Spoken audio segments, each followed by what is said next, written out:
রাজনীতি ঈদের পরে আফটার ঈদ একটা বেশ গোজামিলের অবস্থা শুরু হয়ে যাবে, আপনি নিশ্চিত থাকুন। একদিকে জামাতের অসাংবিধানিক দাবি দেওয়া, আরেকদিকে বিএনপি ওই দাবি দেওয়াকে কিভাবে ট্যাকেল করবে, আরেকদিকে আওয়ামী লীগের ফিরে আসা। এই যে আজকেও অনেক আওয়ামী লীগ করেন, কিন্তু আপনার আত্মবিশ্বাস নেই, আপনার সাহস নেই, আপনার শক্তি নেই। আওয়ামী লীগ ফিরবে, অনেক আওয়ামী লীগারও বলেন যে আওয়ামী লীগ ফিরতে পারবে না সহজে। আপনার তাহলে আওয়ামী লীগ করার দরকার নাই, আপনি বিএনপিতে যোগ দেন, আপনি জামাতে যোগ দেন। আপনার শক্তি সাহসটা যদি আপনার না থাকে, তাহলে আপনি আওয়ামী লীগ করতে পারবেন না। আওয়ামী লীগ ফিরবে, আপনার চোখের সামনে ফিরবে, দেখবেন আপনি। কিন্তু আজকে এই মুহূর্তে যে কথাটা বলতে এসছে, যে ঈদের পর বাংলাদেশের রাজনীতিতে একটা হযবরল অবস্থা শুরু হয়ে যাবে। এবার জামাত বিএনপিকে তটস্থ করে রাখবে বা তটস্থ করবে অসাংবিধানিক কিছু দাবি দেওয়া নিয়ে। আজকে জামাতের বৈঠক পরবর্তী সময়ে জামাতের যে কথাবার্তার টোন শোনা গেল, তাতে মনে হচ্ছে ঈদের পরে রাজনৈতিক পরিস্থিতি ঘোলাটে হবে। নতুন সরকার কাজ শুরুই করতে পারেনি, অন্য কাউকে লাগবে না, এই জামাতই অতিষ্ঠ করে মারবে। যদি জামাতের যদি অসাংবিধানিক দাবি দেওয়া না মানে, এখন সরকার বিএনপি সরকার কি অসাংবিধানিক দাবি দেওয়া মানবে? খেয়াল করুন, সেনাবাহিনী কিন্তু উঠে যায়নি। দেশ কি ঠান্ডা হয়েছে? নির্বাচন হয়েছে 1 মাস পার হয়ে গেছে, সরকার গঠনও প্রায় 1 মাসের কাছাকাছি হতে চলল। সেই জায়গায় এখনো কিন্তু সেনাবাহিনী স্টিল বাইরে ব্যারাকে ফিরে যায়নি। সরকারও মনে করছে যে সেনাবাহিনী আরো কিছুদিন কি থাকুক। সরকারকে এই যে পুলিশের উপরে আত্মবিশ্বাস এখনো পাচ্ছে না, এখনো সেনাবাহিনীকে তেলের ডিপো পাহারা দিতে পাঠাচ্ছে বা বিভিন্ন কর্মকাণ্ডে এখনো পাঠাচ্ছে। অর্থাৎ পরিস্থিতি কিন্তু ঘোলাটে।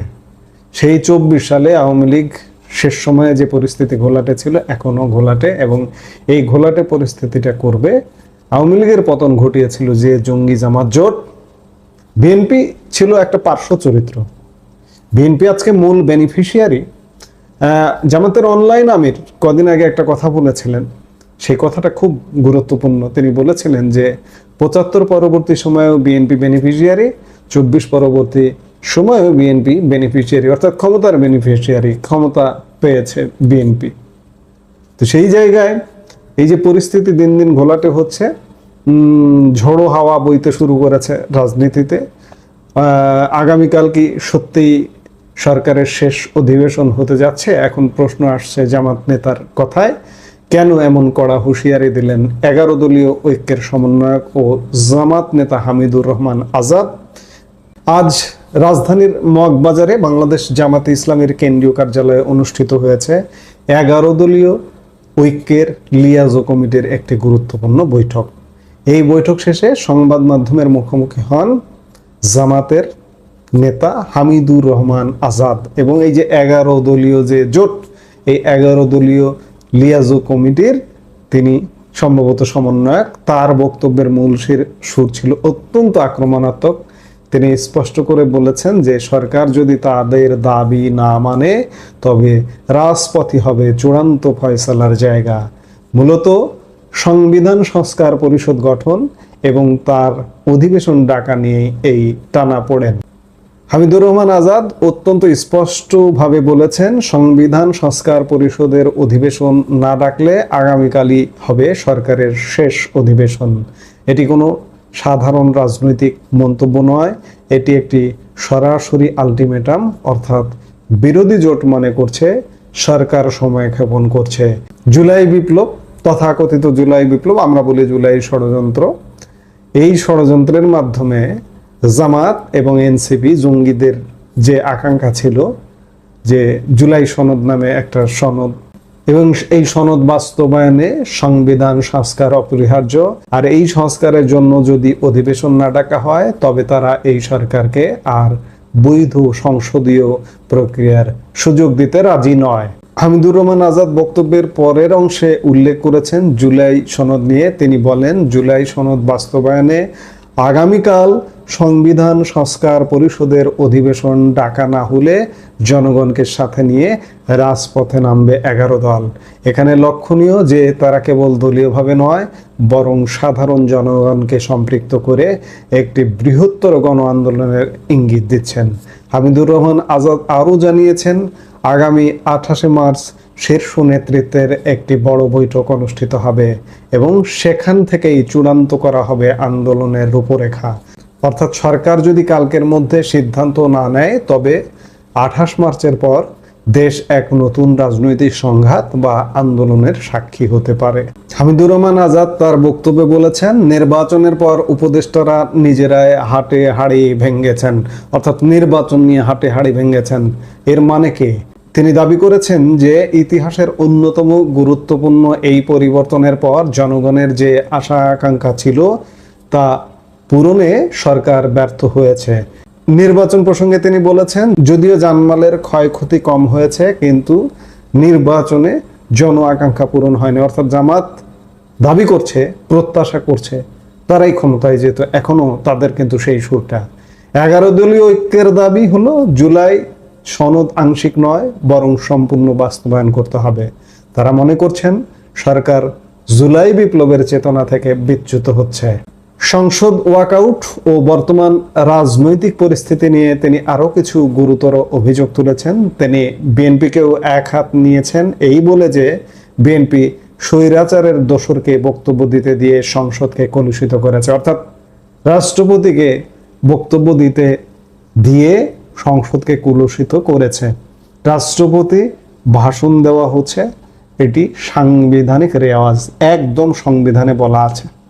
জামাত পদে পদে সংবিধান লঙ্ঘন করতে চায়, জামাত বিপ্লবী সরকার করতে চায়। সোজা কথা, সোজা বাংলায় যদি বলি, এখনো পর্যন্ত তারা সেই স্বপ্নে বিভোর। হামিদুর রহমান আজাদের মতে বিরোধী জোট রাষ্ট্রপতিকে অবমাননা করেনি, বরং সংসদীয় রীতিনীতি লঙ্ঘিত হয়েছে। পাশাপাশি প্রশাসনের দলীয়করণ নিয়ে তিনি গভীর উদ্বেগ প্রকাশ করেছেন। তার অভিযোগ, প্রশাসনকে মেধাহীন লোক দিয়ে ভর্তি করা হচ্ছে এবং একটি নির্দিষ্ট দলের এজেন্ডা বাস্তবায়ন করা হচ্ছে, যা রাষ্ট্রের জন্য হুমকি স্বরূপ। আমি নির্বাচনের আগেই বলেছিলাম, এই যে জামাত যখন ক্ষমতাটা পাবে না, ইউনূসের আমলে সারা প্রশাসনে যেভাবে তারা ভরেছিল, প্রশাসনের সর্বোচ্চ ব্যক্তি মন্ত্রী পরিষদ সচিব থেকে শুরু করে বিভিন্ন পর্যায়ে তারা জালের মতো ছেয়ে গিয়েছিল। এখন স্বাভাবিকভাবে বিএনপি ক্ষমতায় এবং প্রশাসন থেকে উচ্ছেদ অভিযান ইতিমধ্যে শুরু হয়ে গেছে। সেনাবাহিনীতে জামাত উচ্ছেদ অভিযান শুরু অলরেডি হয়ে গেছে, জামাত উচ্ছেদ শীর্ষ পর্যায়ে উচ্ছেদ হয়ে গেছে, প্রশাসনে উচ্ছেদ হচ্ছে প্রতিনিয়ত চলমান, পুলিশে উচ্ছেদ হচ্ছে প্রতিনিয়ত চলমান, এবং আরো বিভিন্ন জায়গায় যখন এই যে একের পর এক উচ্ছেদ হবে, জামাত যখন ক্ষমতা এনজয় করতে পারবে না, তখন জামাতের কিন্তু মারাত্মক আতে ঘা লাগবে এবং সরকারের প্রতিপক্ষ হয়ে দাঁড়াবে জামাত।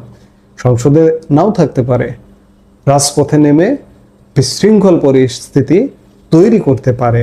এখন বিএনপি সরকারের পুলিশকে এটা ট্যাকেল করতে পারবে? আর এসব কারণেই কি সেনাবাহিনী এখনো মাঠে আছে?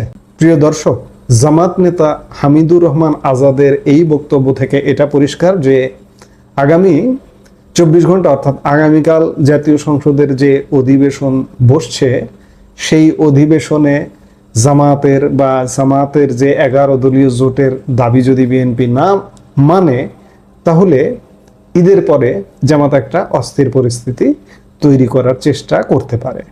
একদিকে সরকারের টিকে থাকা বা সংসদীয় কার্যক্রম চালিয়ে যাওয়ার প্রশ্ন, অন্যদিকে 11 দলীয় ঐক্যের রাজপথে নামার হুমকি। এখন দেখার বিষয়, সরকার কি সত্যিই সংবিধান সংস্কার পরিষদের অধিবেশন ডাকে, নাকি দেশ নতুন কোনো অস্থিরতার দিকে মোড় নেয়? সংবিধান সংস্কার পরিষদ এটি একটা অসাংবিধানিক বিষয়। প্রথম দিনই যেদিন সংসদ সদস্যরা শপথ নিয়েছিলেন, সেদিনই জামাতের এনসিপি বা জামাত জোটের সদস্যরা শপথ নিয়েছিলেন, কিন্তু বিএনপি নেয়নি। এটা অসাংবিধানিক বিধায় জামাত সোজা কথা সব কিছুতে যা কিছু অসাংবিধানিক সেটি চাপিয়ে দিতে চায়, বিএনপি সেটা চায় না। এখন দেখার বিষয়, বিএনপি জামাতের এসব দাবির কাছে মাথা নত করে কিনা, নাকি বিএনপি এটাকে কিভাবে ট্যাকেল করে, সেটি দেখতে হলে আমাদের ঈদের পরের রাজনৈতিক পরিস্থিতির উপর নজর রাখতে হবে। আমরা নিশ্চয়ই দেখব এবং নজর রাখব, এবং সেনাবাহিনী কেন মাঠে আছে, সেনাবাহিনী এই পরিস্থিতিগুলো ট্যাকেল করার জন্যই মাঠে আছে কিনা, কিংবা এখন যেহেতু সরকারে বিএনপি, বিরোধী দলে জামাত, সেহেতু সরকার কি কঠোর পদক্ষেপ